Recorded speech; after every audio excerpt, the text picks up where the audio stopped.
Alright, it's time to talk Nissan patrols, my favourite subject. This video has a duration of approximately one beverage, so grab yourself a cup of tea, beer or a soft drink and settle in as I show you around the truck.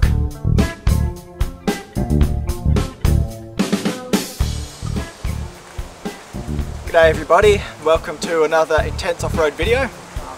I'm up in Moore River today. I've got some friends and everybody camped out on the other side of the river there.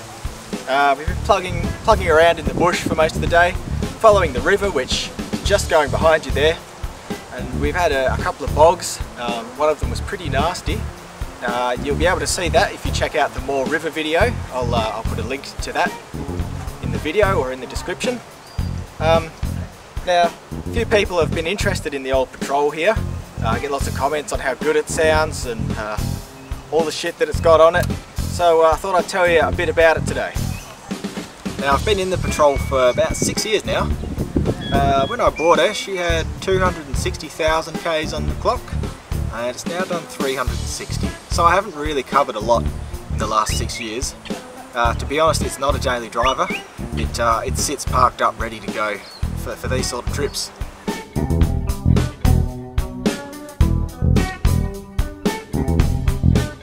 So, how about we get into what's bolted onto the old girl, hey? The spotlights are Hella Rally 4000 halogens and were on the vehicle when I got it.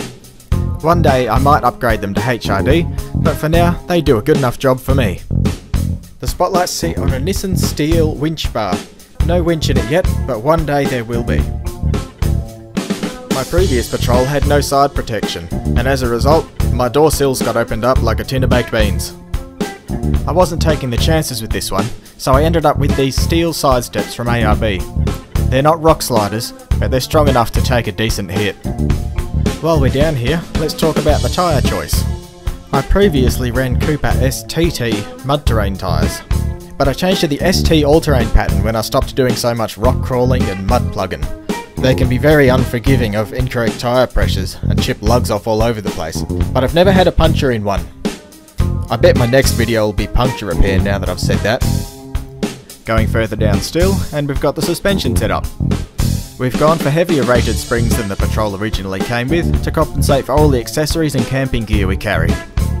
We have long travel shock absorbers for more flex and adjustable panhard rods to pull the axles back in line from the bigger lift. We also needed to install extended sway bar links, extended brake lines and a caster correction kit to keep everything in alignment.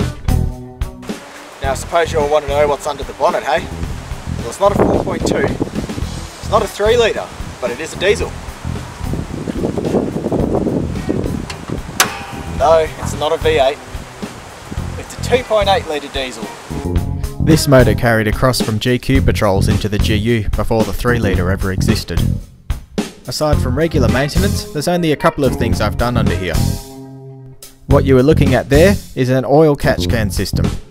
This stops all the oil vapour from your crankcase ventilation from going back through and clogging up your air intake.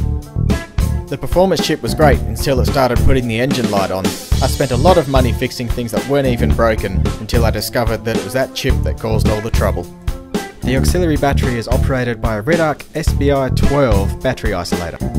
I always drive around and explore, so the battery gets charged up at least every second day.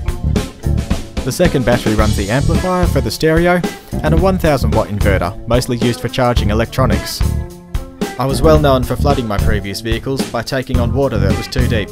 I mount these electronics high on the cargo barrier as a precaution, but I haven't managed to swamp this one yet. The cargo barrier is actually adapted from a Holden Commodore to fit the Patrol. Cost me a sweet $10 at the tip shop. I use that bad boy to talk to people. It's a GME 80 channel remote face unit. The brains of the unit is hidden up under the centre console, with all of the controls, screen and speaker on the handpiece. Because it's hidden up under the centre console, you can't hear it too well, and it requires the external speaker you can see just to the right there. Above that is the JVC head unit, and heaps of USB ports to power phones, GPSs and cameras. Now of course, all cars have a glove box, nothing exciting there. But does your car have a second glove box? Stick that in your pipe and smoke it. This is a DIY mod, and if your patrol doesn't have a passenger airbag, you can do exactly the same to yours. Mine houses the fuse block for just about every aftermarket electrical in the car. It also has a 12-volt power socket inside it for charging even more stuff. I've left the panel looking exactly like the standard Nissan dash, so we can use it to hide our valuables if we park in a dodgy spot, and hopefully nobody will know it's there. I use a HEMA navigator for all my on and off-road navigation, and to map out tracks for you guys on the blog. Oh yeah, it also takes a reversing camera input, which is pretty handy. On the pillar we have every diesel owner's favourite gauges, a boost gauge for the turbo and a pyro gauge for the exhaust temperatures.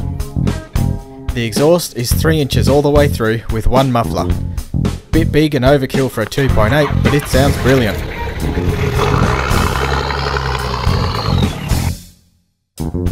Of course you all will have noticed I've got the rooftop tent on the Patrol. Howling Moon rooftop tent, made in South Africa. So they got plenty of lions and shit to get away from. So they must be built pretty well. Got the ARB awning on the side there, got some LED lighting in it for night time, and the whole lot is mounted on 4 roof bars with a roof basket at the front. Now a few people ask me about the rear bar I've got on here. It's a MCC bar. It's super cheap. It is absolute shit. Waste of money. I paid $1,300 for it when at the time you'd expect to pay $3 grand for a decent rear bar. And yeah, I got what I paid for. The spare wheel here, full of play, thumps around all the time, chews the bearings out in the carrier. It did come as a dual wheel carrier. I took that off long ago when the spare wheel got nicked. Something else I hate about it is that it doesn't really have enough mounting points, I feel. And as a result, when I've been going over really rough terrain, the whole thing has rocked, come up in the quarters here, and smashed my quarter panels in. Having said that, it has protected me from a few whacks, namely that one there when I hit a tree. The bars got bent, hits from underneath, and it is handy for carrying the spare wheel off your door, your high lift jack there, and yeah, eventually having the jerry cans here will be pretty good as well. I keep one of my favourite bits of recovery gear here, my EMG high lift jack. The wheel carrier didn't come with a mount for it. I had to knock that up myself, but it works a treat. Opening back, you can see the storage setup. I built my own false floor system for about $100 and installed this fridge slide, which I got for the bargain price of free. I use tubs instead of a drawer system, and I have a dome tent stored underneath so I can camp away from the vehicle if I need to. I keep most of the recovery gear in this small blue tub underneath the false floor. I don't need a lot of recovery gear because I drive a Patrol. I don't get bogged. Now, have I had any problems? I haven't had too many problems in those years, I guess, relatively. A common thing with 2.8 litre diesel Patrols is for them to do the injector pumps at about 280 to 300,000 kilometres. And the way you tell that is hard starting.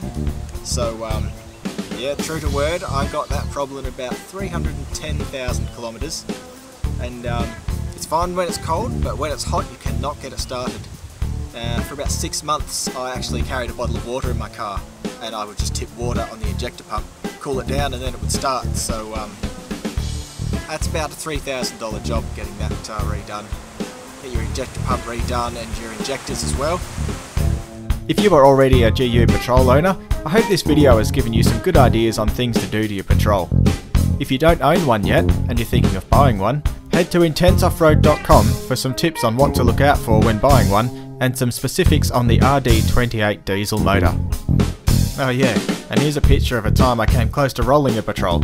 That's scary stuff.